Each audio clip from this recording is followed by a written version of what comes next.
Selamat sore Bapak Ibu, selamat datang di Trimegah Webinar hari ini. Nah, perkenalkan nama saya Rivina Rahisa, saya selaku Research Analyst dari PT Trimegah Sekuritas Indonesia. Nah, di webinar hari ini akan seru banget nih, karena kita hari ini bisa berkesempatan mengundang salah satu bank besar tentunya dari kelompok Bank Buku 4, yaitu Bank CIMB Niaga atau dengan ticker BNGA. Nah, temanya lebih menarik lagi nih, karena sebetulnya di era digital ini kita pada penasaran kan ya, seperti apa sih tren dari perbankan menghadapi era digitalisasi ini gitu. Nah, mengangkat tema The Future of Banking in Digital Era sore hari ini, tentunya kita akan menggali lebih dalam lagi nih dari narasumber kita gitu. Nah, sebelum kita melanjutkan ke acara hari ini, terlebih dahulu saya akan membacakan peraturan yang perlu kita sepakati bersama ya. Ground rules seperti yang kita saksikan di presentasi ini. Pertama, pertanyaan kalau diajukan oleh Bapak Ibu, silahkan mohon diketik di kolom Q&A. Dan ground rules yang kedua, yaitu setiap pertanyaan tentunya akan dipilih oleh moderator untuk nantinya dijawab oleh narasumber kita hari ini. Nah, kemudian bagi Bapak Ibu nih yang belum mengikuti sosial media Trimegah, bisa follow Instagram kami @trimegah_sekuritas, kemudian YouTube channel kami di Trimegah Sekuritas, dan kemudian juga Clubhouse kami di @trim.sekuritas gitu. Nah, dari Instagram kami itu akan mendapatkan informasi hangat mengenai update market dan kemudian jadwal dari event-event Trimegah seperti acara IG Live Trimegah Market Talk yang kami adakan setiap hari Selasa, Rabu, dan Kamis pukul 11.30 WIB, dan selama puasa yaitu Trimegah Invest Talk akan hadir setiap Jumat pukul 4 sore WIB. Kemudian di Trimegah Clubhouse setiap hari Selasa dan Kamis pukul 7 malam WIB. Nah, kemudian di akhir acara kita juga akan memberikan ada giveaway yang dipersembahkan oleh IDX untuk 10 orang dengan pertanyaan terbaik. Nah, jadi diharapkan Bapak dan Ibu stay sampai akhir dari sesi ini ya. Nah, langsung saja tanpa mengulur waktu lagi, Bapak Ibu yang hadir, saya perkenalkan narasumber kita pada hari ini. Pertama, kita kedatangan Bapak Saud Parulian Saragi, Head of Strategy, Investor Relations and Partnership dari PT Bank CIMB Niaga Tbk. Dan kedua, ada Bapak Teguh Sunyoto, Investor Relations PT Bank CIMB Niaga Tbk. Hai Pak Teguh, Pak Saud. Halo, selamat sore Mbak Ivi. Halo. Selamat sore Pak Teguh, salam Pak Saud. Salam semua sehat, investor terima kasih. juga di sini yang ada udah join webinar kita di sini. Iya, sama-sama Pak. Terima kasih sudah join webinar kita juga. Oke, senang sekali nih Pak. Hari ini kita bisa menyelenggarakan webinar bersama CIMB Niaga. Nah, sepertinya Bapak Ibu juga sudah tidak sabar ya untuk mendengarkan paparan mengenai Bank CIMB Niaga. Kalau begitu, waktu dan tempat dipersilahkan Pak. Terima kasih Mbak Ivi.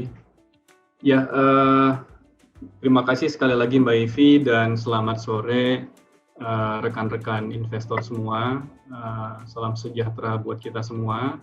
Semoga kita semua saat ini dalam keadaan sehat dan dalam keadaan baik, terutama dalam kondisi COVID pandemi saat ini yang sayangnya masih berlanjut. Mudah-mudahan dengan adanya vaksinasi yang mulai datang, kita bisa segera melewati masa yang challenging ini gitu ya. Nah, ini sebelum saya share mengenai future of banking di digital era, mungkin saya sedikit share mengenai CIMB Niaga. Mungkin rekan-rekan investor belum kenal nih dengan CIMB Niaga seluruhnya. Jadi ya biar kita lebih dekat mengerti tentang CIMB Niaga, saya share sedikit ya. Ini overview mengenai CIMB Niaga. Jadi CIMB Niaga ini kita saat ini dari sisi footprint kita ada mempunyai 352 branches. Dari 352 ini 228 adalah syariah branches. Kemudian kita ada digital lounge, 38 digital lounge. Digital lounge ini sebetulnya branches, tapi dia lebih compact lagi, lebih kecil. Isinya semua adalah digital related equipment. Jadi jumlah orang yang ada di digital lounge ini lebih sedikit dibanding jumlah orang yang ada di branch yang konvensional ya. Ini kita bangun karena kita merasa bahwa pada saat ini dan di kemudian hari touch point antara nasabah dengan kita itu bisa diakomodasi dengan digital equipment. Di samping itu kita juga ada 33 mobile branches, jadi ini adalah branch berjalan yang melayani nasabah-nasabah di area-area yang tidak terjangkau oleh branch-branch konvensional kita. Dari sisi employee kita ada lebih dari 12.000 employee pada saat ini sampai akhir 2020 kemarin. Kemudian dari sisi financial aset kita ada 281 triliun, deposito kita ada bukan deposito tapi dana pihak ketiga. Dana pihak ketiga kita ada 208 triliun. Dan kasa rasio kita tahun lalu itu konsisten di level 60%, naik dari level sebelumnya 55% di tahun 2019. Net profit kita adalah 2 triliun. Ini dalam suasana COVID ya, sebelumnya kita lebih tinggi dari ini tentunya di 2019. Kemudian loan deposit ratio kita ini adalah rasio pinjaman terhadap dana pihak ketiga ada di 83%. Ini artinya kita punya cukup ruang untuk tumbuh ya, karena biasanya LDR kita di level di atas 90%. Kemudian cost to income ratio kita ada di level 49%. Ya, ini juga masih di level yang cukup baik, mengingat income kita secara keseluruhan dunia perbankan itu turun karena adanya COVID. Dari sisi capital ratio kita masih mempunyai capital ratio yang cukup baik secara fundamental di level 21,9%. Nasabah kita ada sekitar 7 juta. Ada nasabah di Octoclicks. Jadi Octoclicks ini adalah platform kita, internet banking kita yang dipergunakan di desktop, 1,4 juta user. Octomobile kita 2,9 juta user, yaitu ini platform mobile banking, jadi di mobile phone.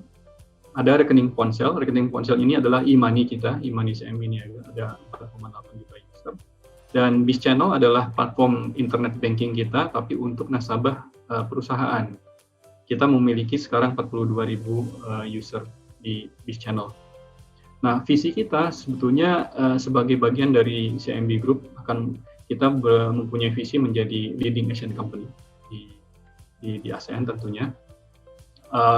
Dan kita akan memberikan servis terbaik untuk nasabah di Indonesia. Next. Nah, ini beberapa award yang sudah kita achieve. Mungkin yang bisa kita share di sini adalah salah satunya kita terpilih menjadi the most helpful banks during COVID-19 di Asia Pasifik dari Asian Banker.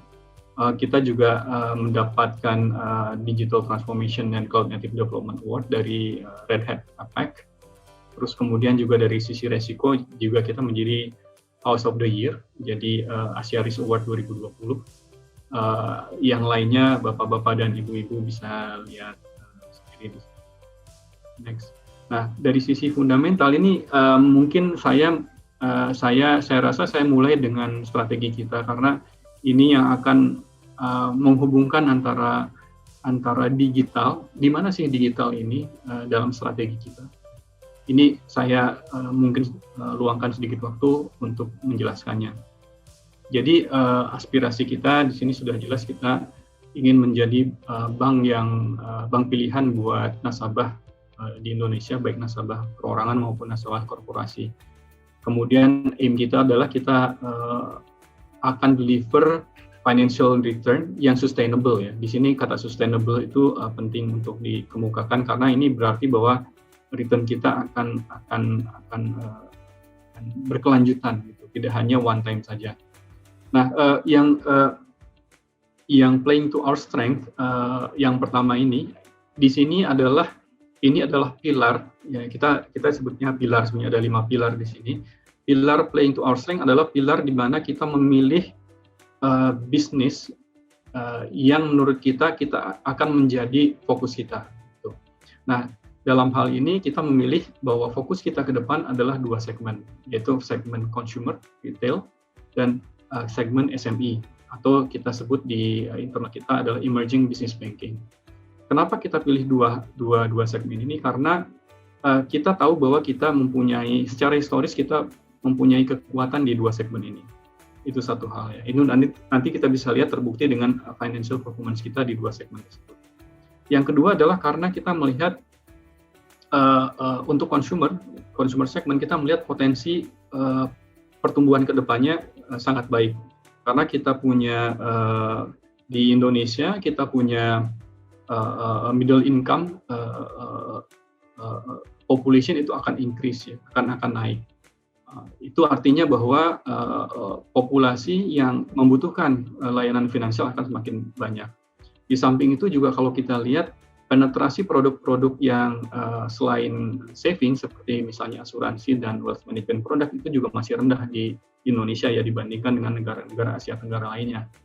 Nah itu akan sehingga kita melihat pertumbuhan kedepannya akan sangat baik. Di sisi segmen SME juga itu kita lihat bahwa kalau tidak salah ada 60 sampai 60 juta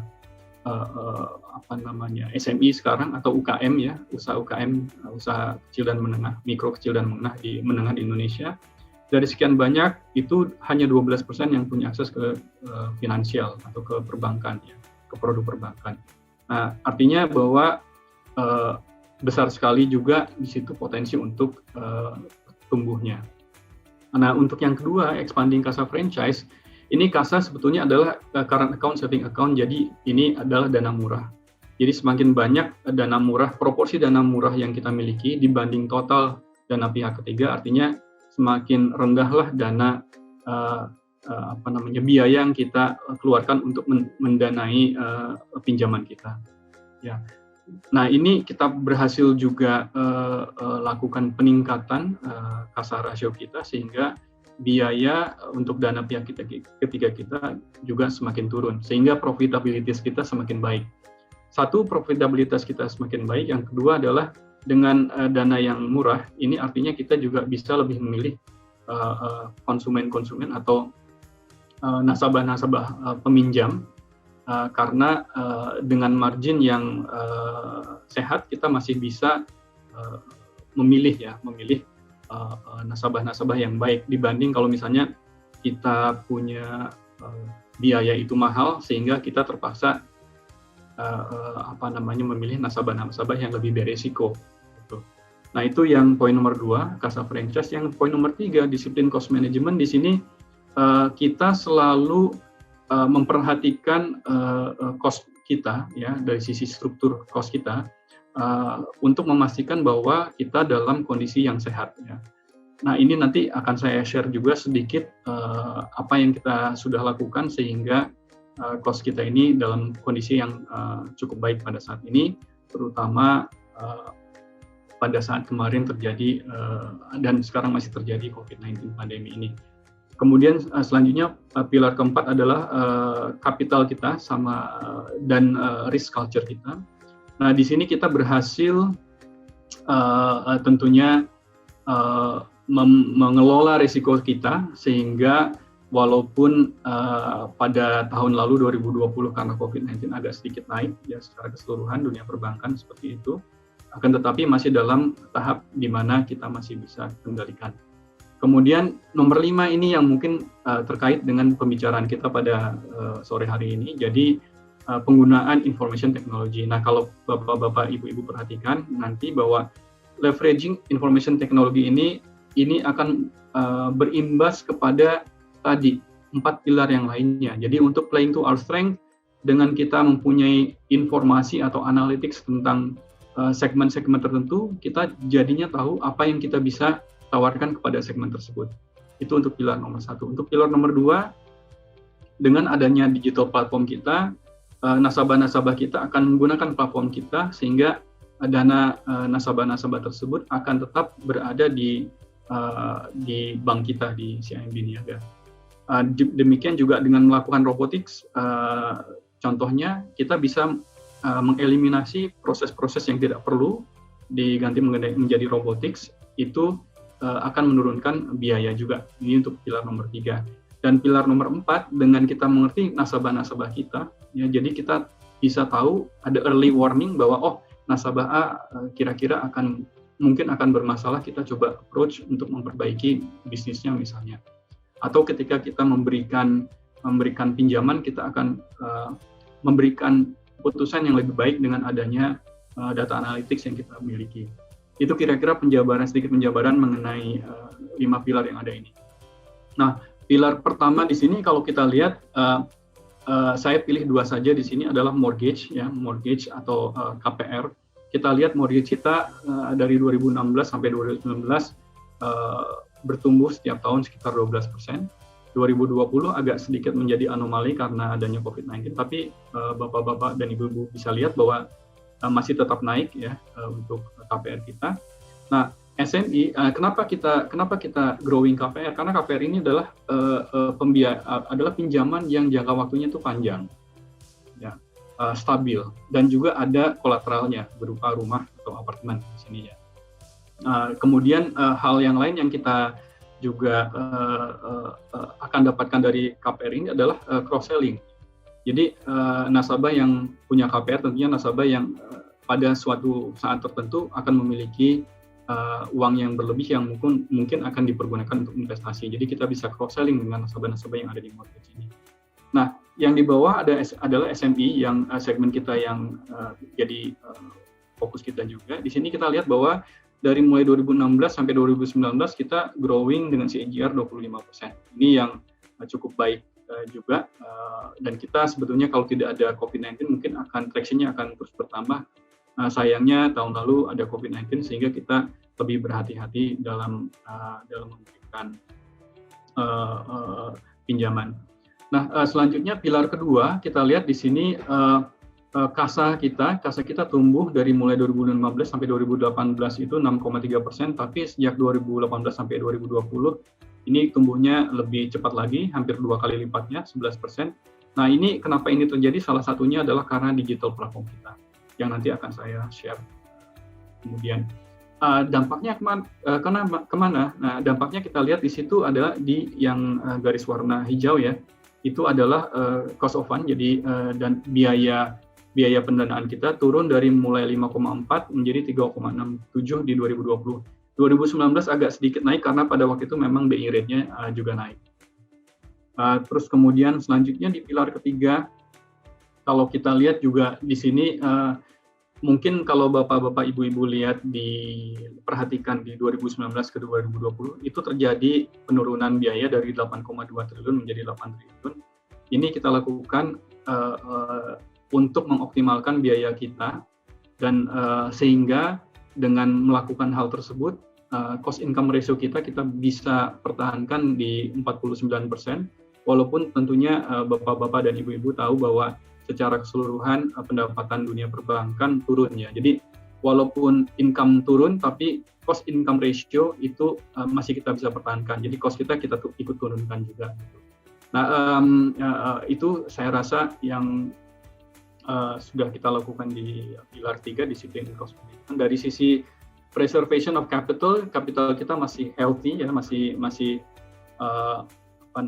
sehat pada level hampir 22%, 21,9%. Jadi kita lihat trennya meningkat terus. Nah, ini mungkin kita mulai menyentuh topik kita pada sore hari ini. Jadi ini adalah hal-hal yang kita lakukan sebetulnya dalam digital era ini. Pertanyaannya kan sebetulnya dari sesi ini, apa sih yang perbankan lakukan menghadapi digital era ini? Nah, ini yang sebetulnya kita lakukan. Nah, kita lakukan ini pun tidak hanya tahun ini sebetulnya ya, bapak-bapak, ibu-ibu. Kita sudah lakukan punya sejak 5 tahun yang lalu. Nah, ini saja mungkin karena sekarang sedang rame digital, kita share apa yang sudah dan masih kita lakukan pada saat ini.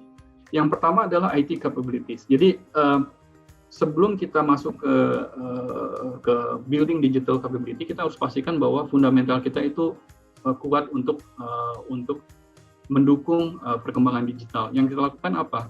Jadi infrastruktur IT-nya itu kita persiapkan. IT infrastrukturnya kita persiapkan, tapi juga orang-orangnya pun kita persiapkan. Jadi sejak 2 tahun yang lalu kita rekrut banyak sekali developer dari luar yang bisa membuat aplikasi dengan agile working method. Ya, kalau dulu kita menggunakan pihak ketiga, menggunakan vendor yang akan akan mendevelop aplikasi dalam waktu 6 bulan atau 1 tahun. Sekarang dengan adanya internal resources kita, dalam waktu 6 sampai 8 minggu kita akan selalu buat fitur-fitur baru di aplikasi atau di platform kita. Nah, yang kedua ini digitize ya. Digitize ini mungkin bapak-bapak, ibu-ibu familiar lah ya. Jadi kita ada Octomobile, ya tadi saya sempat jelaskan juga ada Octoclicks. Nah, yang mungkin bapak-bapak, ibu-ibu tidak sadari bahwa sebetulnya internal kita, ya jadi RM kita, ya sales force kita, itu juga kita sediakan aplikasi. Nanti saya akan jelaskan apa aplikasinya seperti apa, bagaimana itu akan membantu. Jadi digitalisasi tidak hanya dari sisi consumer yang external consumer ya, tapi internal consumer kita atau frontliner kita juga kita sediakan aplikasi. Nah, selain aplikasi kita juga perbaiki end-to-end proses kita. Karena apa? Karena kita ingin memastikan bahwa nasabah kita itu mendapatkan pelayanan terbaik. Salah satunya termasuk adalah kecepatan dalam proses. Ya, untuk mempercepat proses aplikasi pinjaman misalnya. Itu kita lakukan banyak hal secara internal yang tidak terlihat di sisi nasabah, sehingga semuanya lebih cepat. Nah, selain digitalisasi, kita juga lakukan data analytics. Jadi di sini kita membangun kemampuan untuk bisa memprediksi behavior dari nasabah nanti. Nah, kemudian kita yang poin keempat juga kita sadar bahwa di dalam era digital seperti ini kita tidak bisa berdiri sendiri. Ya, jadi kita harus juga berpartner dengan perusahaan-perusahaan di luar finansial, di luar perbankan, tapi ada yang finansial, ada yang non finansial juga. Jadi bapak-bapak, ibu-ibu bisa lihat bahwa di sebelah kanan itu adalah beberapa contoh dari perusahaan-perusahaan yang telah menjadi partner kita untuk bekerja sama pada saat. Nah ini kita mungkin mulai masuk ke bagian aplikasi kita. Jadi kita Octomobile kita atau mobile platform kita ya untuk nasabah retail, ini kita mempunyai aspirasi untuk menjadikannya super app. Ya. Nah, cuman di sini saya harus mungkin jelaskan ke bapak-bapak, ibu-ibu bahwa segala sesuatu yang hubungannya finansial itu kita yang akan develop, ya, karena itu adalah memang ranahnya kita. Nah, cuman kita sadar bahwa aplikasi kalau hanya dipergunakan untuk finansial itu mungkin dari sisi frekuensi akan tidak terlalu sering dipergunakan. Oleh karena itu kita membangun use case lain bekerja sama dengan perusahaan-perusahaan lain yang non finansial. Tapi untuk transaksi yang non finansial ini tidak kita lakukan sendiri, gitu ya. Jadi kita lakukan dengan berpartner dengan partner-partner kita dari perusahaan yang lain. Itu saya rasa yang kita ingin sampaikan di sini ya. Jadi kita punya ambisi menjadikan Octomobile ini adalah super app kita. Selanjutnya, nah ini sebetulnya menjelaskan ya, kalau bapak-bapak, ibu-ibu lihat bahwa kita sudah sejak lama kita sadari bahwa di kota-kota, terutama kota-kota besar, ya, yang infrastrukturnya sudah ready dan yang perilaku nasabahnya juga sudah lebih digital, itu kita melihat bahwa tidak perlu terlalu banyak jumlah branch. Jadi kita lihat ada penurunan jumlah branch sebanyak 120 mulai sejak 2017 sampai 2020. ATM pun sekarang kita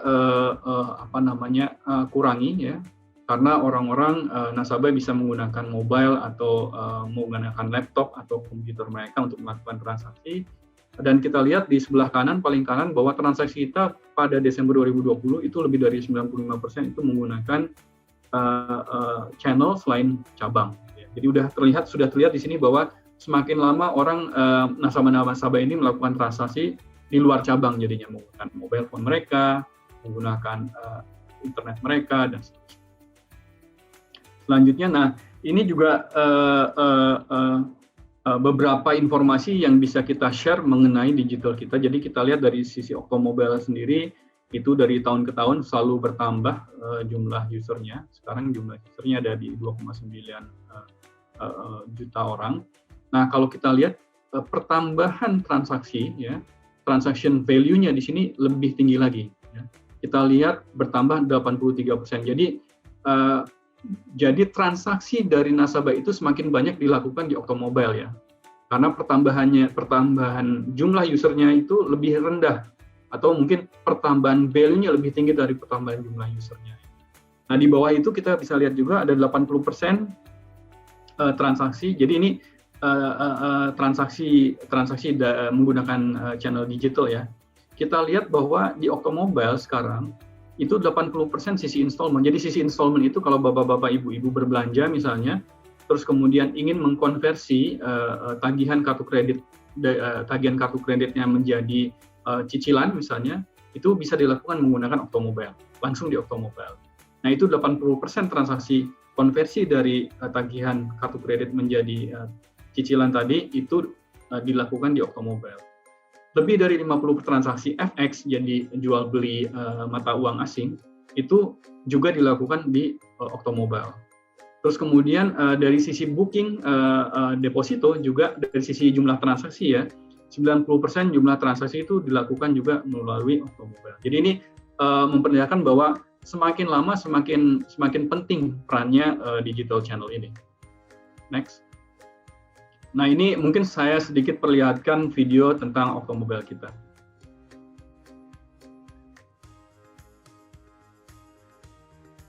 Ini Titi, orangnya teliti. Bukan pelit loh ya.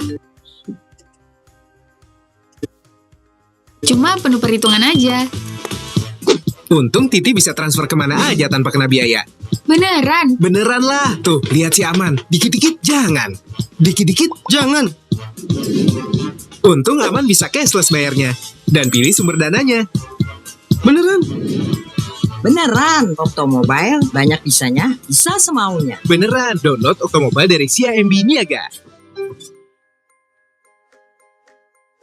Ya, nah ini adalah beberapa fitur yang kita miliki di Octomobile. Jadi ada free transfer, ada cashless payment menggunakan kris, convert credit card transaction yang tadi saya sempat sebutkan, terus kemudian juga bisa beli bonds, kemudian bisa juga menarik uang dari ATM tanpa menggunakan kartu, misalnya. Ini beberapa fitur yang ada, dan saya sempat singgung juga tadi bahwa guidance kita atau direction dari manajemen adalah setiap 6-8 minggu itu selalu akan ada fitur-fitur baru yang akan kita munculkan di dalam Octomobile kita ini.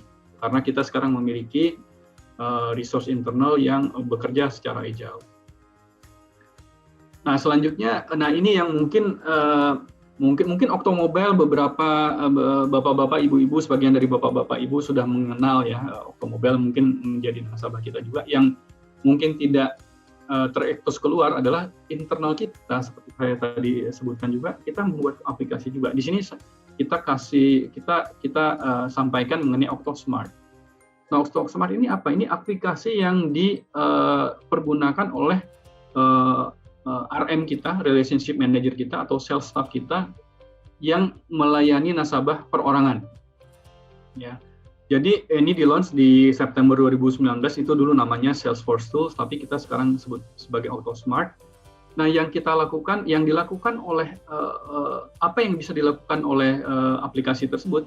Nah, ini aplikasi tersebut itu bisa memfasilitasi pembukaan account.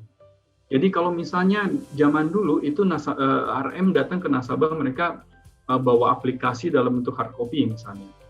Ya, kemudian dia menjelaskannya juga menggunakan hard copy. Nah, sekarang nasabah itu tidak perlu mengisi hard copy.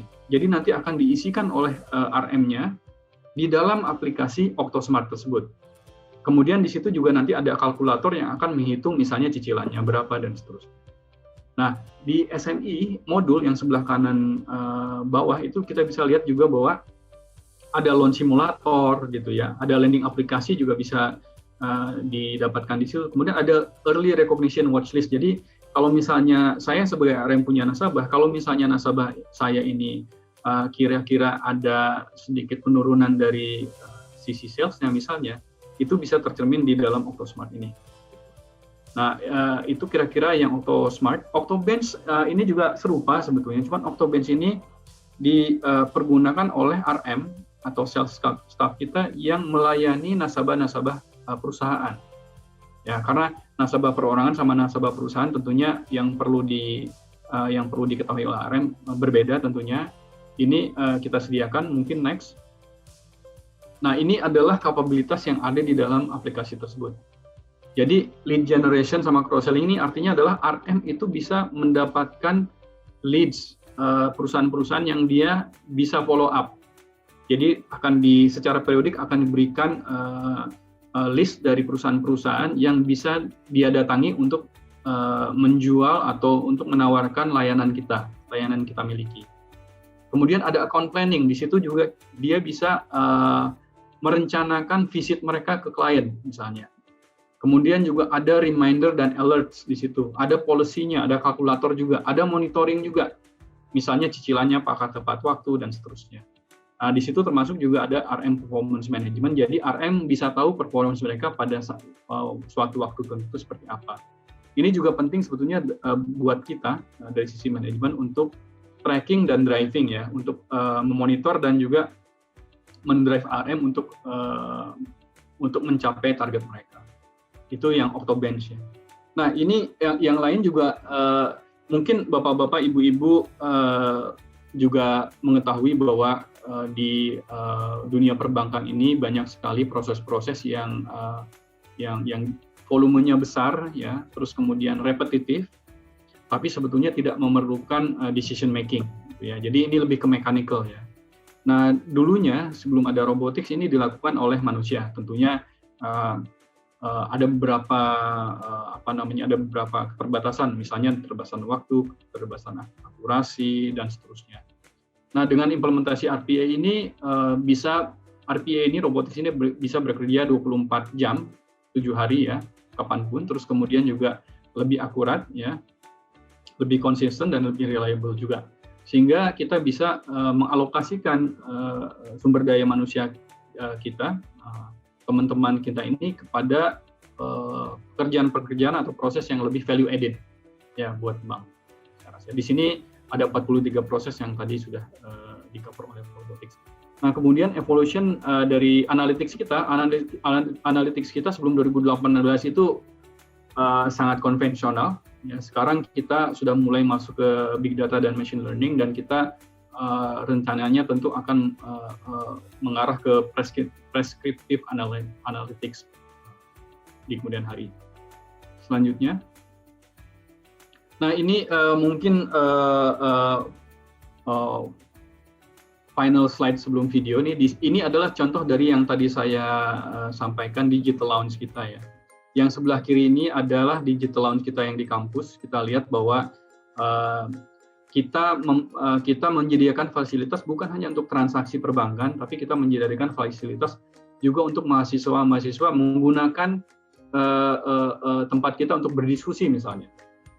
Jadi kita ingin tempat kita itu dipergunakan selain untuk transaksi finansial, sehingga juga berguna, dan tentunya nanti pada akhirnya kita juga berharap teman-teman mahasiswa ini akan tetap menjadi nasabah kita, menabung di kita, sehingga kasa kita juga semakin tinggi.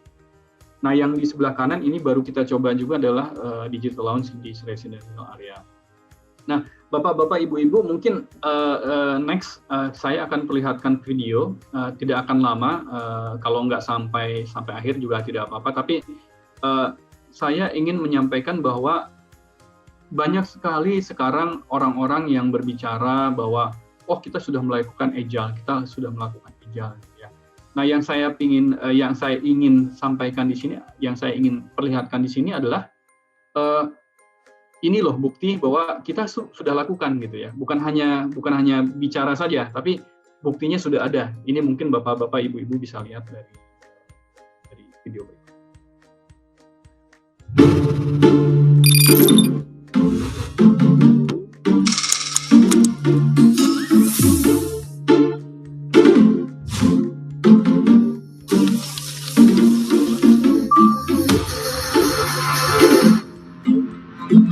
Halo, selamat siang. Sekarang saya lagi ada di gedung Sinergi Alam Sutra, dan saat ini saya punya kesempatan untuk melihat bagaimana tim CIMB Niaga mengerjakan proyek terbaru yang sudah ditunggu-tunggu oleh sebagian besar nasabah CIMB Niaga, yaitu adalah proyek NewClicks. Nah, di dalam proyek ini akan dibagi menjadi 5 squad atau 5 tim. Kita akan melihat bagaimana cara mereka bekerja secara detail. Yuk, bareng-bareng kita lihat.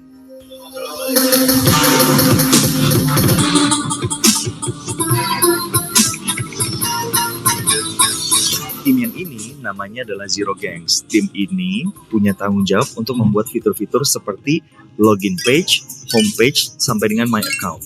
Pada event storming ini, semua tim itu nanti punya kontribusi untuk menentukan requirement apa yang kira-kira dibutuhkan dalam pembuatan sebuah fitur. Penasaran? Yuk kita lihat ya.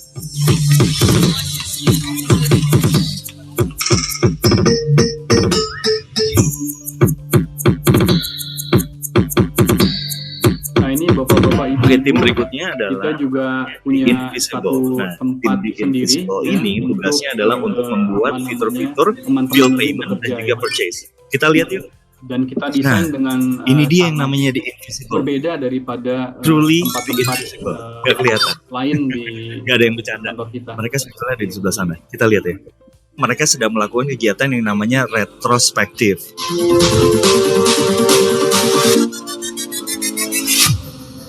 Setelah tadi kita lihat ada tim yang tanggung jawab untuk membuat fitur bill payment dan juga my account sekaligus dengan investment. Kali ini ada tim yang punya tanggung jawab untuk membuat PFM atau Personal Financial Management. Saat ini saya bersama dengan tim E atau tim Minion yang bertanggung jawab untuk Personal Financial Management. Apa itu Personal Financial Management? Adalah fitur baru di CIMB Clicks yang memberikan statistik keuangan nasabah, mulai dari budgeting, arus kas, jumlah aset dan hutang dengan CIMB Niaga, dan goal. Saat ini, tim sedang menyelesaikan sebuah kegiatan yang dinamakan retrospektif. Apa itu retrospektif? Adalah kegiatan untuk mendapatkan feedback dari segala kelebihan dan kekurangan di sprint selanjutnya.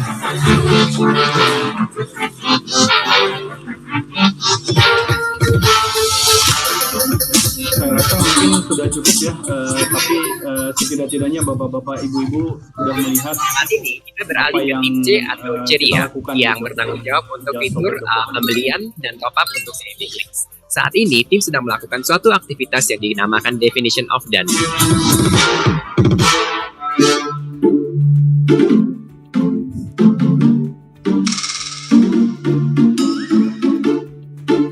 Kita lagi ada di sebuah tim yang disebut sebagai tim B atau tim Simba. Tanggung jawabnya adalah membuat fitur fund transfer. Nah, sekarang mereka sedang ada sebuah kegiatan yang disebut sebagai sprint planning.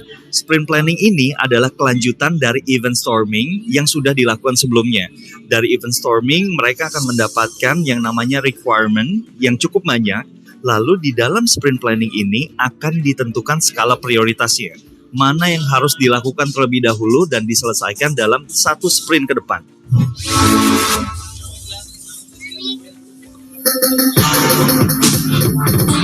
Saya rasa mungkin sudah cukup ya videonya ya. Oke, itu dia ya. Kita lihat sebagian besar cara kerja. Oke. Jadi Bapak-bapak, Ibu-ibu, jadi tadi cuma saya ingin memperlihatkan saja bahwa ini videonya dibuat sebetulnya sebelum Clicks ini AutoClicks diluncurkan ya. Karena kita bukan diluncurkan, sebenarnya kita revamp ya.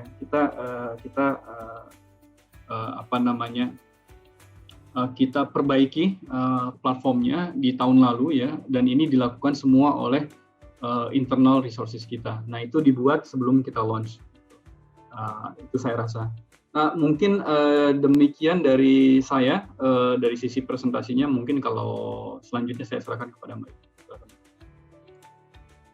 Baik, terima kasih sekali Pak Saud atas pemaparannya, sangat-sangat komprehensif ya. Kita dijelaskan mengenai CIMB Niaga seperti apa, dan kemudian especially relate ke temanya hari ini yaitu digital, sangat komprehensif sekali. Terima kasih Pak Saud. Selanjutnya kita bisa masuk ke sesi Q&A nih Pak Saud dan Pak Teguh. Sudah banyak banget questions yang masuk dari participants, dari Bapak Ibu sekalian. Mungkin yang pertama aku bacain dari Abdullah Emir Pramudia.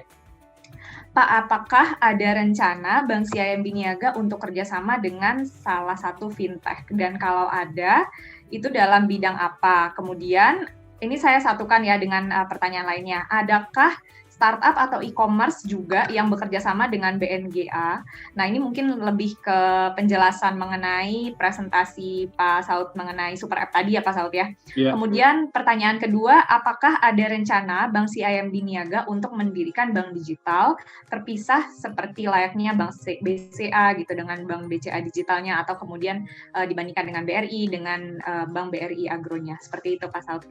Oke. Ya, mungkin nanti Tugu juga bisa tambahkan ya kalau ada yang saya kurang sampaikan. Yang pertama mungkin dari sisi partnership kita, tentunya kita membuka diri untuk bekerja sama dengan fintech ya. Jadi karena kita melihat fintech ini adalah justru complementary dari bank ya. Jadi kalau kita lihat di sebelah kanan itu ada Coinworks, itu juga kita bekerja sama juga dengan Tokopedia, ada beberapa nama yang lain juga yang kita kerjasama. Kerjasamanya bentuknya apa? Macam-macam sebetulnya ya. Jadi ada yang channeling juga, ada yang nanti kita kerjasama API, ya. Tapi intinya adalah kita sangat membuka diri ya, karena di era digital ini kita sadar bahwa kita di perbankan ini tidak bisa tumbuh sendiri, kita harus tumbuh bersama-sama gitu ya. Kemudian yang kedua tadi pertanyaannya, apakah kita ada rencana untuk membeli bank yang lebih kecil seperti BCA? Nah, pada saat ini kita masih fokus kepada 5 pilar tadi sebetulnya ya. 5 pilar yang kita sudah bangun sejak 5 tahun yang lalu ya. Nah, kenapa kita masih berfokus ke sana? Karena kalau kita lihat ya, Indonesia mungkin kalau bukan market yang paling menarik di market perbankan ya, yang paling menarik di dunia, mungkin setidak-tidaknya di Asia Tenggara ya. Kenapa? Karena kita punya growth itu GDP kita mungkin sekitar 6% ya. Nah, perbankan ini perkembangannya mungkin bisa 6-12% per tahunnya ya, dengan margin 4-5% ya. Ini sangat menarik sekali sebetulnya. Ya, jadi itu saja sudah cukup sudah cukup menarik untuk dunia perbankan ini gali. Ya. Nah, belum lagi tadi kita bicara mengenai unbank ya. Karena ada SME yang unbank, ada yang retail juga yang unbank gitu ya. Jadi potensinya besarnya. Potensi yang besar ini kuenya itu cukup besar sekali untuk kita garap sama-sama. Oleh karena itu makanya kita sekarang melihat bahwa ayo kue yang besar ini kita coba gali dulu deh. Teman-teman yang lain silakan gali yang kue yang lain juga yang akan justru memperbesar kue ini. Jadi kalau misalnya bapak-bapak, ibu-ibu sekarang perhatikan ya, bank-bank kecil ini sebetulnya ngarahnya segmen yang diarahkan kemana sebetulnya? Itu adalah segmen yang unbank. Ya, jadi masuk ke yang misalnya kalau nasabah pribadi ya, nasabah perorangan yang belum mempunyai kredit history misalnya. Ya, nasabah SME, nasabah yang belum punya pembukaan yang baik misalnya. Nah, ini akan dibantu oleh bank-bank yang digital ini, yang baru-baru ini untuk jadinya nanti pasti jadinya bank kan. Kalau mereka jadi nasabahnya perbankan, jadinya bank. Jadinya kuenya akan semakin besar gitu loh. Jadi kita merasa bahwa kita ini dalam posisi bahwa kita complementary dengan teman-teman yang bank-bank yang kecil yang sedang bertumbuh. Karena kalau kita lihat mereka juga tumbuh tidak sendiri nih mereka. Biasanya bank-bank kecil ini memerlukan pemain lain yang sudah punya nasabah atau sudah punya database sebelumnya. Jadi kita lihat misalnya Bank Jago itu bekerja sama dengan GoPay. Yang ada sebetulnya adalah GoPay dengan nasabahnya, ya, customer base-nya itu bekerja sama dengan Bank Jago. Quote unquote bekerja sama ya. Nah seperti itu. Jadi bank digital yang sekarang muncul ini, yang kecil-kecil ini tentunya akan juga perlu dukungan dari fintech atau e-commerce yang sudah memiliki customer base. Harus bekerja sama, kalau enggak dia tidak akan tumbuh ya. Nah berbeda dengan kita sebetulnya. Kalau kita kan customer base kita sudah kita build dari sejak lama ya, dan ini adalah bank customer base yang sudah terbukti bahwa kualitasnya sudah terbukti lah. Itu mungkin yang membedakan dan saya rasa kembali lagi ke pertanyaannya, pada saat ini kita masih berfokus pada building kita punya bisnis yang ada. Ada tambahan mungkin dari Pak Teguh? Ya, mungkin menambahkan sedikit Pak Saud terkait dengan partnership. Ya, kita sadar memang bahwa kita itu di samping kita bermain di industri perbankan, kita juga ada suatu ekosistem yang harus kita juga ikut kembangkan gitu ya. Nah, oleh karena itu CIMB Niaga membuka diri untuk masuk ke ekosistem ini ya. Baik dari sisi aplikasi misalnya, kalau kita bicara strategi IT tahun lalu dan yang kita teruskan tahun ini, kita sudah mulai membuka diri untuk connect ke pemain atau financial company yang lain di aplikasi kita melalui API gitu ya. API kita sudah kita open tentunya ke selected partner. Kemudian salah satu strategi kita untuk teknologi informasi juga cloud ya, cloud computing ya, karena kita tahu bahwa semua pemain fintech ataupun pemain-pemain besar seperti WhatsApp, Tokopedia itu semua bisnisnya ada cloud computing gitu ya. Jadi kita juga sudah mulai juga ke arah situ. Tujuannya apa? Tujuannya untuk agar kita juga bisa develop juga kompetensi kita di digital ke depannya. Karena digital ini sesuatu yang kita tidak bisa hindarkan sih, kita harus mau nggak mau kita harus invest ke situ untuk jangka panjang. Baik, terima kasih Pak Saud, Pak Teguh. Jadi sebetulnya strateginya antara Bank CIMB Niaga dengan bank digital yang baru-baru ini marak ya Pak ya, yang baru menjadi newcomers lah ya gitu di era digital ini, lebih ke Bank CIMB Niaga ini memonetize dari bank yang sudah bank gitu ya Pak, yang sudah menjadi customer base-nya Bank Niaga sendiri untuk memberikan convenient kepada mereka gitu ya. Dan kemudian kalau untuk digital, bank-bank digital yang baru itu sebetulnya strategi mereka ke arah unbank gitu ya. Jadi kuehnya ini justru bank digital ini memberikan kesempatan untuk bisa menambah kue dalam berupa persaingan yang sehat gitu ya. Jadi banyak customers yang seharusnya bisa menjadi nasabah bank gitu ke depannya. Baik Pak Teguh dan Pak Saud, ada pertanyaan lagi Pak dari Pak Henry. Bagaimana strategi Bank CIMB Niaga dalam memberikan berbagai kemudahan bagi nasabah simpanan dan nasabah pinjaman dalam persaingan ketat di era di mana berbagai alternatif pembayaran digital seperti dompet digital, kemudian fintech yang semakin semarak nih Pak. Ya, pertanyaan yang baik sekali. Ya, tadi saya rasa ada beberapa hal yang sebenarnya kita lakukan sekarang untuk bersaing ya dengan teman-teman yang lain ya. Tapi sebetulnya saya rasa sih kembali lagi kita tidak melihat ini persaingan ya. Karena saya kembali step back lagi. Kalau misalnya rekan-rekan semua lihat, bapak-bapak ibu semua lihat, ketika P2P lending itu biasanya mereka bermain ke nasabah-nasabah yang unbank.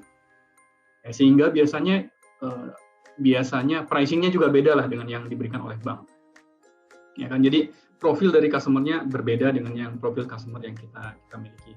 Nah, tapi apakah kita tidak belajar dari teman-teman yang P2P lending ini? Enggak. Kita belajar banyak sebenarnya dari rekan-rekan P2P lending ini. Bahkan ada beberapa yang menjadi partner kita.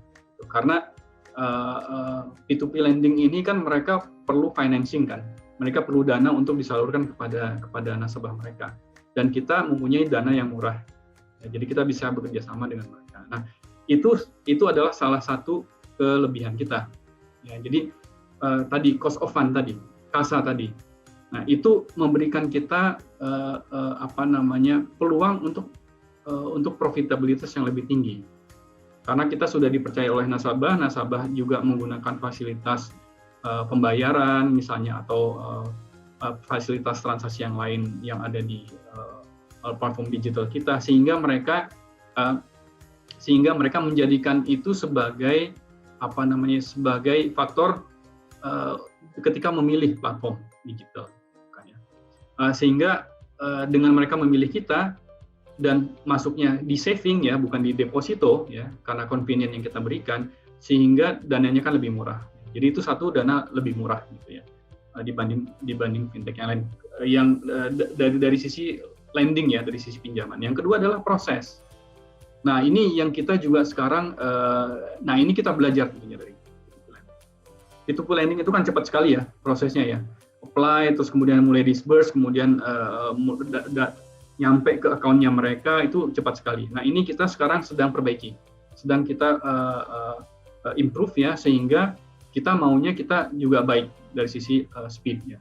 Jadi karena nasabah itu ketika bicara pinjaman kan bukan hanya dari harga, tapi juga dari speed. Kalau misalnya nasabah perlunya cepat, kita provide lama, nah itu mungkin dia akan pilih produk lain yang lebih mahal sedikit tapi lebih cepat misalnya. Nah kita juga lakukan perubahan proses secara yang digital juga di sana. Jadi misalnya kita pergunakan optical character recognition, ada straight through processing, itu kita lakukan juga di internal kita gitu ya, di sisi prosesnya. Nah itu saya rasa dua hal yang kita lakukan dari sisi pinjaman ya, jadi tentunya pricing kita lebih baik, dan kemudian dari sisi proses kita lebih baik, dan dari sisi service pun kita sediakan customer service yang baik, sehingga nasabah juga kalau ada pertanyaan juga kita bisa layanan dengan baik. Itu juga penting ya, karena kita melihat nasabah itu kita harus punya long term relationship dengan nasabah. Bukan hanya pada saat mereka membutuhkan pinjaman saat ini, tapi mereka dalam siklus hidup mereka ya, mereka akan perlu pinjaman pada saat tertentu, mungkin nanti perlu ketika mereka ada uang mereka perlu saving, terus kemudian juga ketika ada uang lebih juga mereka perlu misalnya investasi gitu ya. Jadi end to end-nya ini kita tawarkan juga, bukan hanya. Terima kasih Pak Saud, mudah-mudahan menjawab pertanyaannya ya. Next Pak, ada pertanyaan. Sebetulnya kan tadi memang secara strategi untuk masyarakat yang unbank maupun underbank itu lebih ke arah target marketnya dari bank-bank digital yang baru-baru ini ya Pak. Nah, tapi ini ada pertanyaan Pak dari Deas Muhammad. Bagaimana, apakah ada gitu ya rencana manajemen saat ini untuk memperluas jangkauan layanan khususnya pada masyarakat unbank dan underbank melalui Oktomobile Pak? Kita tidak menutup kemungkinan ke arah sana sebetulnya. Jadi seperti tadi saya sampaikan, kita ada partner dengan kalau nggak salah 2 P2P lending, itu juga sebagai upaya kita sebenarnya untuk reach out ke unbank sama underbank. Jadi dan kita menyadari kok bahwa itu besar sekali peluangnya di sebelah sana. Cuman hanya saja kita kan kita itu dari sisi perbankan memang ada sisi prudensialnya juga. Ketika kita grow, kita ingin grow-nya itu sustainable. Bukan hanya grow for the sake of growing, tiba-tiba 1,5 tahun, 2 tahun kemudian kita menghadapi masalah karena kita memberikan pinjaman misalnya ke nasabah yang sebetulnya bukan profil nasabah yang kita inginkan. Ya. Jadi artinya adalah ya kita tidak menutup kemungkinan ke arah sana. Dan kita juga sudah bekerja sama dengan teman-teman di fintech karena kita lihat mereka punya data, misalnya mereka lebih mengerti konsumen yang mereka punya, kita mempunyai dana yang murah, nah kita coba tuh kerjasama di sana. Tuh. Apakah nantinya kita akan mau lebih mengerti lagi mengenai nasabah yang unbank, underbank? Tentunya iya. Ada intensi ke arah sana. Cuman balik lagi, kalau misalnya kita lihat kuenya yang bank aja sudah besar gitu. Underbank ini akan kita pantau. Baik, makasih Pak. Mudah-mudahan menjawab pertanyaannya. Masih pertanyaan seputar ini Pak, antara kompetisi antara bank konvensional yang going digital dengan bank yang baru-baru ini saja coming into horizon ya Pak, seperti bank-bank digital yang kecil-kecil ini. Nah, bagaimana Pak menurut Pak Saud terhadap kompetisi antara bank konvensional yang going digital dibandingkan dengan bank yang fully digital ini? Nah, kemudian dengan begitu mudahnya akses pembukaan rekening via online, apakah Bank CIMB Niaga ini akan memiliki fitur yang sama dengan fitur-fitur bank-bank digital yang full ini, Pak? Nah, ini kalau misalnya kita lihat tadi pertanyaannya bagaimana kompetisi antara bank yang betul-betul mulai dari digital dengan bank yang konvensional yang masuk ke digital ya. Nah, saya rasa ya mungkin kita kita tadi saya sudah jelaskan mengenai unbank dan market yang besar ya. Tentunya kelebihan dari bank yang mulai dari digital itu mereka tidak punya legacy ya. Jadi mereka mulai dari scratch. Ya, jadi sistemnya mereka sudah bisa dari awal siapkan sedemikian rupa sehingga itu sesuai dengan kebutuhan nasabahnya. Ya. Sementara bank konvensional itu biasanya sudah punya sistem kita sebut sistem legacy, gitu ya. Itu mungkin salah satu kelebihannya dari bank digital. Ya. Dari sisi teknologi yang mereka bisa buat dari awal itu sudah sesuai dengan kebutuhan digital. Nah, tapi di lain pihak kalau kita lihat dari sisi perbankan, ya, nasabah di Indonesia lah, tapi mungkin ini nasabah secara general. Nah, nasabah itu sebetulnya juga ketika mereka menyimpan uang mereka misalnya, ya, atau berinteraksi dengan dunia suatu institusi, yang paling penting buat mereka adalah trust. Nah, saya pernah juga bekerja di perusahaan fintech sebelum saya join dengan CIMB Niaga. Salah satu challenge waktu itu untuk kita menarik nasabah adalah kepercayaan nasabah. Dan yang dilakukan pada saat itu adalah memberikan cashback misalnya. Nah, baru setelah nasabah itu diberikan cashback, mereka mencoba layanannya ternyata baik dan stabil dan seterusnya, baru mereka percaya. Jadi sebetulnya dari sisi digital, dari sisi bank-bank baru yang bergerak ke digital, kelebihan mereka adalah mereka quote unquote start from zero. Jadinya mereka bisa bikin buat sistem yang bisa lebih mengcover requirement dari nasabah. Nah, hanya kalau misalnya kita lihat dari sisi bank seperti kita trust-nya sudah ada gitu di mata nasabah. Nah, itu yang menjadi modal bank-bank konvensional untuk mengarah ke digital sebetulnya. Seperti kita dengan Oktomobile kita. Itu saya rasa ya untuk. Tadi ada pertanyaan kedua ya, mungkin saya agak lupa nih pertanyaan kedua, Mbak Ivi. Ya, sebetulnya sih lebih ke arah fitur, Pak. Apakah Bank CIMB ini? Iya, fitur ya. Sebetulnya sekarang, iya betul. Kita sebetulnya sekarang bisa buka account langsung kok, tanpa harus ke cabang dengan ada video call segala macam. Jadi itu udah sama dengan yang fintech. Jadi saya dari rumah nih saya bisa buka account sebetulnya tanpa harus ke cabang. Itu udah bisa dilakukan di Oktomobile sebetulnya. Ya. Jadi tapi mungkin dari sisi statement umumnya adalah ya kita akan bukti bahwa kita benar-benar serius di sini adalah kita tadinya bekerja dengan vendor, sekarang kita sudah punya tim sendiri internal yang melakukan hal ini. Jadi intinya adalah kita ingin secepat mungkin mendevelop platform yang kita punya gitu. Yang tadi saya sampaikan 6-8 minggu ini selalu ada fitur-fitur baru yang kita tambah. I see. Jadi dari sisi itu kita quote unquote berkompetisi, Mbak Ivi. Ya. Nah, tapi kompetisi sehat. Jadi kita lihat, ini fintech cepat-cepat nih development. Ayo rekrut orang. Kita harus jangan kalah gitu. Dari situnya kita berkompetisi. Tapi dari bisnis model sebetulnya kita bisa bekerja sama sih. Ya. Tentunya bank-bank tentunya akan terus evolve, terus mengenhance dari segi digital capability mereka ya, Pak Saud ya, terutama dari segi fitur tentunya. I see.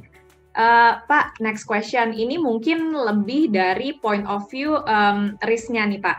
Bagaimana, dari Gani Fahru Rozi, bagaimana menurut Pak Saud terhadap bagaimana tindakan yang dilakukan oleh CIMB Niaga dalam menghadapi kejahatan cyber, seperti pembobolan, penyalahgunaan data nasabah, kemudian pencucian dana nasabah, sehingga menurunkan kepercayaan nasabah terhadap bank? Ya, betul sekali. Saya senang kalau ada pertanyaan mengenai ini. Kadang-kadang pertanyaan itu tuh orang take it for granted ya. Betul. Jadi penting ya, Pak. Sangat penting. Jadi kalau tadi kita ada 4 hal, mungkin sebelum ini yang ada digital ada 4 hal. Yang pertama itu dia, IT capabilities yang di atas, reliable and secure IT infrastructure. Ini ada alasannya kenapa ini disebut di awal. Ya. Karena tadi pertanyaannya sangat-sangat spot on ya, bahwa kalau orang tidak percaya, misalnya nih sering mati sistemnya, atau tiba-tiba salah transfer dan seterusnya, atau misalnya bisa dihack orang, ya. Nah itu sangat-sangat berpengaruh terhadap kepercayaan nasabah terhadap kita.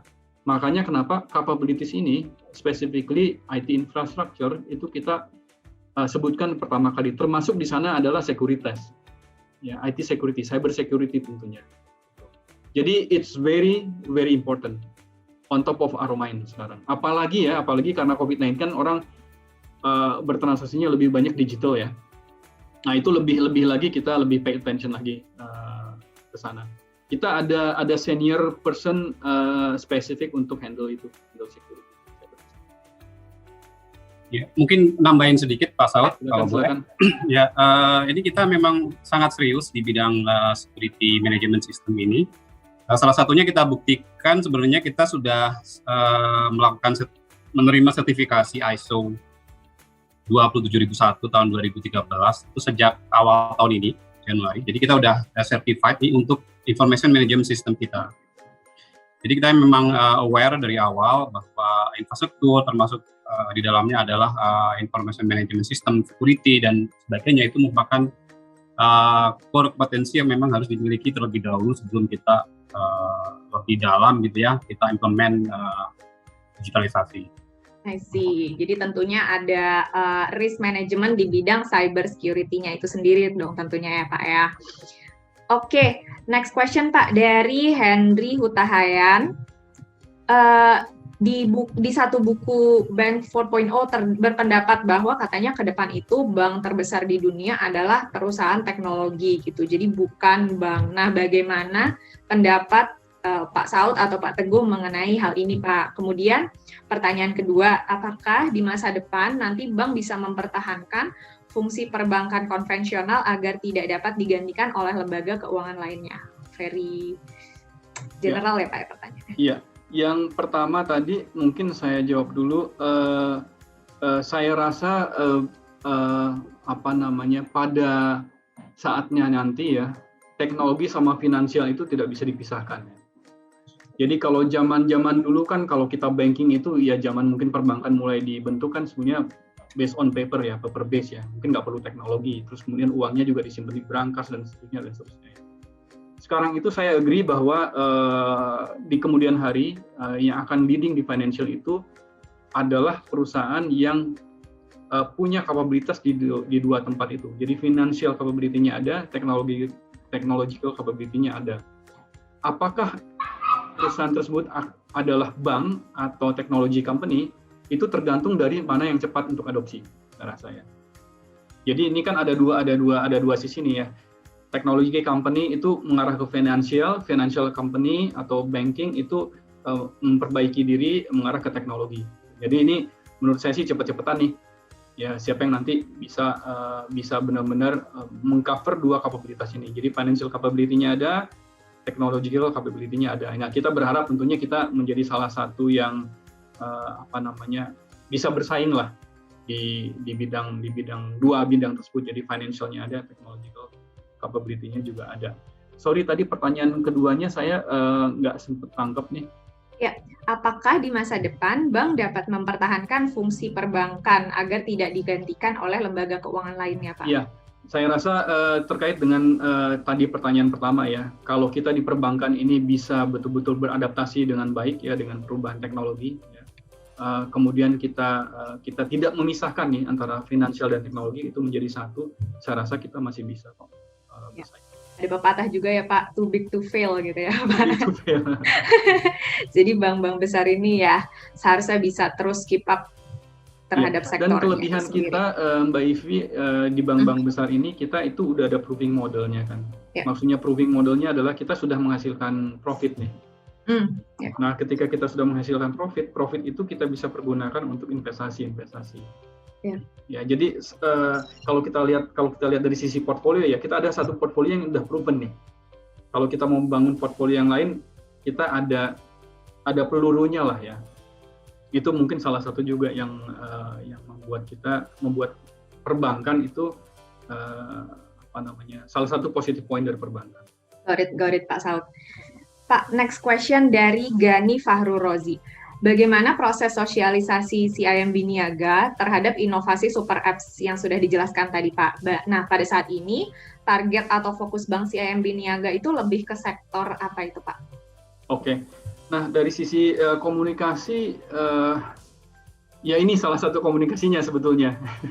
Jadi ini yang kita sadari bahwa kita itu punya produk yang baik ya.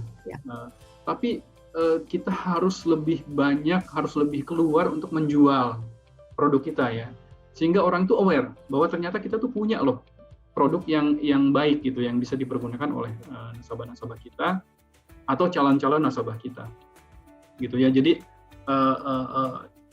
itu kita sedang lakukan sekarang ya.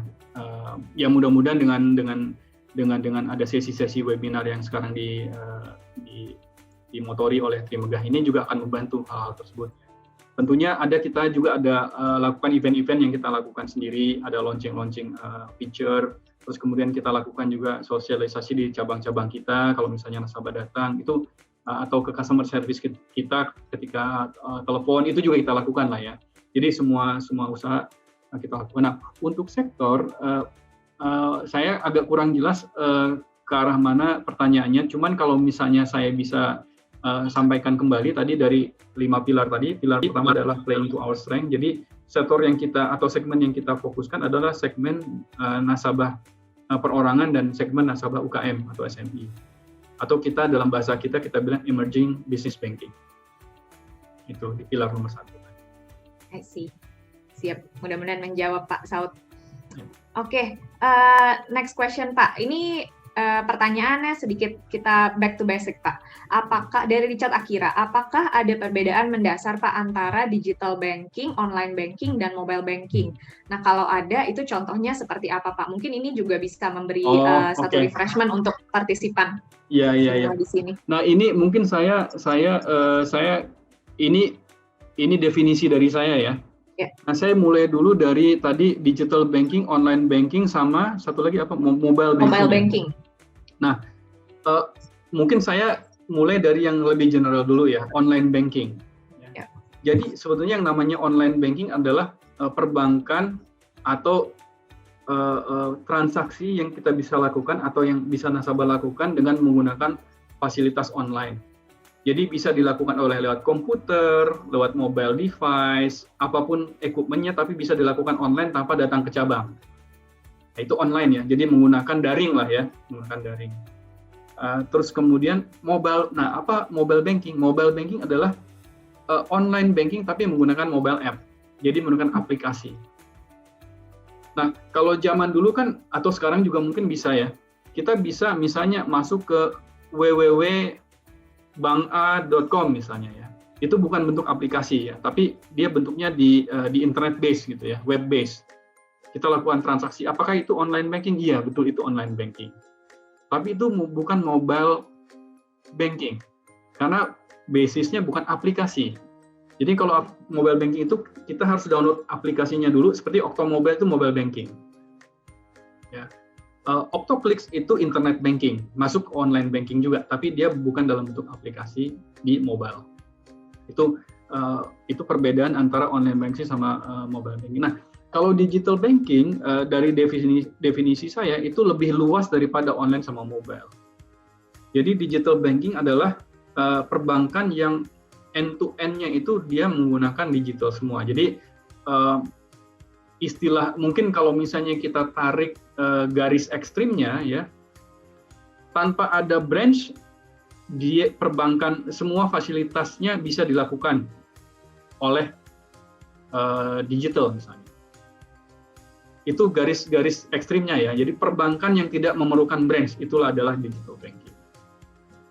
Dari sisi definisi yang pure digital banking ya. Nah, sekarang apakah di Indonesia ada yang pure digital banking? Saya rasa belum pada saat ini ya. Jadi di Indonesia ini kalau kita lihat kita punya sekian banyak pulau, belasan ribu pulau ya. Tidak semua pulau itu sudah memiliki fasilitas infrastruktur yang memadai. ada pun kota-kota yang memiliki fasilitas infrastruktur yang memadai, belum tentu juga calon nasabah atau nasabah-nasabahnya itu mempunyai kepercayaan atau keinginan untuk melakukan digital banking. Jadi kalau menurut saya di Indonesia masih kalau mau mengcover seluruh Indonesia, tetap harus ada kombinasi nih antara digitalnya dan juga konvensionalnya. Gitu. I see. Thank you Pak Saud. Selanjutnya nih Pak, ada pertanyaan mengenai kita bergeser sedikit Pak dari digital ke subsidiary atau anak usaha dari Bank CIMB Niaga. Ya. Atau sebetulnya ini sih Pak masih dalam keterkaitan bisnis dari Bank CIMB Niaga. Pak mau tanya, kalau untuk bank syariahnya Pak, nah itu adakah rencana untuk mendevelop digitalisasi di bisnis syariah juga, ataukah bagaimana Pak ke depannya? Oke. Nah, kita ini menganut dual banking leveraging model, DBLM, dual banking leveraging model. Jadi artinya apa?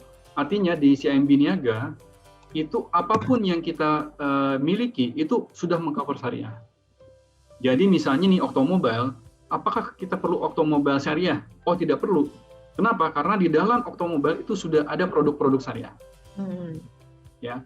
Cabang kita misalnya, kita memang ada cabang-cabang syariah di kota-kota tertentu, ya. Misalnya di Aceh ya, karena di Aceh kan memang harus syariah ya. Tapi cabang-cabang kita yang kita bilang konvensional pun itu menyediakan atau menawarkan produk-produk syariah. Jadi syariah dan konvensional di CIMB Niaga itu satu sebetulnya. Cuman produknya saja yang beda. Jadi tapi kita itu sebenarnya satu.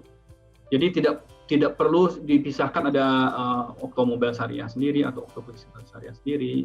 Itu semua sudah jadi satu. Sudah jadi satu di dalam satu super app. Itu ya Pak tadi. Betul. Menarik Pak, menarik. Next question ini lebih ke arah mortgage ya Pak, di mana sebetulnya segmen mortgage ini kan ya salah dia ini Bank Niaga ini salah satu pemain yang major lah ya Pak di segmen mortgage. Dari Pak Gede, bagaimana pengaruh kebijakan pemerintah terkait DP 0% untuk properti maupun otomotif terhadap tingkat permintaan kredit di Bank CIMB Niaga Pak? Ya, kita tentunya mendukung ya semua semua usaha pemerintah ya dalam hal ini menurunkan DP ya, kemudian dan seterusnya lah ya. Ada juga yang disbursement ke developer dan seterusnya ya, ada beberapa inisiatif. Ada juga yang untuk kredit pemilikan mobil juga hal serupa dilakukan juga ya. Nah, kita mendukung usaha tersebut. Tentunya tapi dikombinasikan juga dengan prinsip kehati-hatian kita. Jadi tentunya kita melihat apakah nasabah yang akan kita berikan keleluasaan tersebut memang nasabah yang pada waktunya akan bisa mengembalikan pinjamannya dan seterusnya. Jadi mengkombinasikan antara implementasi regulasi tersebut dengan prinsip kehati-hatian yang kita pegang sampai saat ini. I see. Pak Saud, kita tidak terasa Pak sudah sampai hampir di penghujung acara. Mungkin satu saya lontarkan pertanyaan Pak, saya ambil dari pertanyaannya karena sebetulnya banyak banget ini pertanyaan yang masuk. Saya ambil satu lagi dari Pak Antonius Rizky Melano. Sebetulnya kan kita memang bertanya-tanya gitu ya, apakah nanti akan ada rate war antara bank dengan bank-bank lain yang sudah fully digital gitu. Nah, apakah Bank CIMB Niaga juga akan menaikkan atau meningkatkan bunga depositonya untuk bersaing dengan bank-bank yang sudah going digital ini, Pak? Nah, disinilah kelebihan kita sebetulnya. Seperti tadi saya sampaikan, kita itu tidak bergantung kepada deposito. Kita membuat servis yang baik sehingga nasabah kita itu menjadi nasabah kita atau banking with us, ya, banking with us not because of pricing, because of they like our service, they love our service, gitu. dengan with that in mind ya, jadinya kita tidak akan masih main ke pricing war gitu. Jadi kita nggak mau ke arah situ tuh. Nah, kelebihan kita yang lain adalah we've been here for quite some time. People knows us gitu ya. Kredibilitas kita sudah ada, trust kita sudah dibangun. Dengan itulah makanya kita punya dana juga lumayan baik. Jadi mungkin short answer to that question adalah we're not going to that game lah, basically, not the pricing game. Ya, oke, clear ya Pak. Jadi strategi Bank CIMB Niaga itu bukan on deposit war gitu ya, karena justru padahal kan sebetulnya strateginya Bank Niaga ini kan sedang giat-giatnya meningkatkan kasa ya Pak gitu. Justru ingin menghemat biaya dana atau biaya cost of fund gitu. Jadi tidak strateginya lebih tidak ke arah meningkatkan biaya dana on deposits. Justru untuk bagaimana meningkatkan convenience supaya users ini sticky ya Pak dengan Bank Niaga. Gitu. Exactly. Ya. Oke, sepertinya itu menjadi pertanyaan terakhir Pak. Mohon maaf ini kepada beberapa Bapak Ibu yang saya tidak bisa sebutkan pertanyaan-pertanyaannya karena sangat-sangat banyak sekali kebetulan pertanyaan yang masuk ke kita. Nah, baik, mungkin kalau aku boleh simpulkan nih Pak dari webinar kita hari ini bahwa sebetulnya the thought process itu adalah untuk Bank CIMB Niaga ini di awalnya itu adalah bagaimana bisa sangat kompetitif di bidang IT gitu ya, di bidang IT enhancement gitu. Jadi bagaimana caranya Bank Niaga itu bisa terus meningkatkan capability dari digitalisasinya, terutama di Octomobile-nya yang akan dari once satu super app ini bisa bentuk dan kemudian meningkatkan use menggunakan CIMB Niaga dan lain-lain. Nah, oleh karenanya nantinya kalau sudah transaksi dilakukan di Bank CIMB Niaga tentunya akan meningkatkan kasa atau biaya atau dana yang berbiaya murah sehingga margin dari Bank CIMB Niaga ini bisa lebih expand lagi ya Pak, begitu kira-kira strategi dari Bank Niaga. Kemudian dari segi chunk-nya gitu ya, sudah jelas ya kompetisinya itu sebetulnya sih bukan sepertinya lebih tepat disebut complementary gitu ya, saling mendukung antara bank niaga, bank besar gitu ya dengan bank digital yang baru-baru ini muncul ke permukaan gitu. Jadi lebih ke kolaborasi sehingga terus meningkatkan bagaimana caranya inklusi keuangan ini customers ini masuk ke dalam perbankan, kemudian dari Bank Niaga sendiri bagaimana caranya terus mengenhance capability-nya dia untuk meningkatkan stickiness dari customers yang memang sudah bank gitu ya, yang sudah ada di lingkup perbankan gitu. Oke Pak, kita banyak belajar sih ya hari ini gitu ya di tengah digital era. Nah, tidak terasa juga waktu kita sudah ada di penghujung acara ya. Terima kasih banyak Pak Saud, terima kasih banyak Pak Teguh atas pemaparannya, atas sesinya hari ini. Terima kasih banyak Pak atas kesempatannya. Nah, apakah ada closing remark nih Pak dari Bank CIMB Niaga sebelum kita tutup Pak? Ya, mungkin saya ucapkan terima kasih kepada Mbak Ivi dan Trimega yang sudah hosting webinar ini, ya, dan juga kepada bapak-bapak, ibu-ibu yang sudah bergabung dengan webinar ini. Mudah-mudahan apa yang kami sampaikan ini membuka wawasan lebih lagi tentang apa yang kita coba lakukan di CIMB Niaga. Jadi kita memang sangat passionate di bidang digital, ya, bukan hanya digital buat nasabah eksternal, tapi juga digital buat internal proses kita, nasabah internal kita, ya. Jadi di dalam persepsi kita digital itu end to end ya, end to end out sama in juga gitu. Nah, mudah-mudahan kita di kemudian hari kita bisa perlihatkan hasil dari passion kita di bidang digital ini yang akan berdampak kepada financial performance kita di tahun-tahun selanjutnya. Ya. Itu aja mungkin dari saya. Terima kasih Mbak Ivi. Siap. Baik, Terima kasih Pak Saud dan Pak Teguh atas closing remark-nya, dan kami juga mengucapkan banyak terima kasih kepada Bapak Ibu yang telah hadir mengikuti webinar hari ini. Sebelum mengakhiri acara ini, Bapak Ibu yang ingin membuka rekening saham atau reksadana di Trimegah dapat melakukannya secara online melalui www.trima.trimegah.id. Ada di slide berikut. Atau Bapak Ibu juga dapat menghubungi customer service di Trimegah Sekuritas. Nah, jangan lupa juga untuk download Trima, aplikasi Trimegah Investment di Play Store maupun App Store, dan pantau terus Trima Ideas untuk memperkaya ide investasi Bapak Ibu setiap harinya.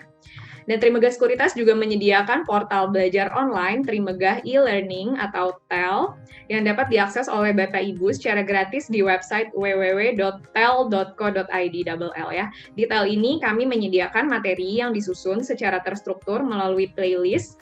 Nggak hanya itu, Bapak Ibu juga bisa mengerti lebih dalam mengenai bisnis model dari emiten-emiten ternama yang ada di kategori company visit. Dan jangan lupa juga besok ada Trimegah Market Talk jam 11.30, itu ada di IG Live kami. Ini dia slide-nya, bisa ditampilkan. Oke, sebesar harapan kami dari paparan dan diskusi pada hari ini dapat memberikan manfaat kepada Bapak Ibu semua. Sudah kita sampai di penghujung acara. Sampai jumpa di Trimegah event berikutnya. Terima kasih untuk Pak Saud dan Pak Teguh atas pemaparannya hari ini. Terima kasih banyak. Stay safe, Pak. Sama-sama semuanya.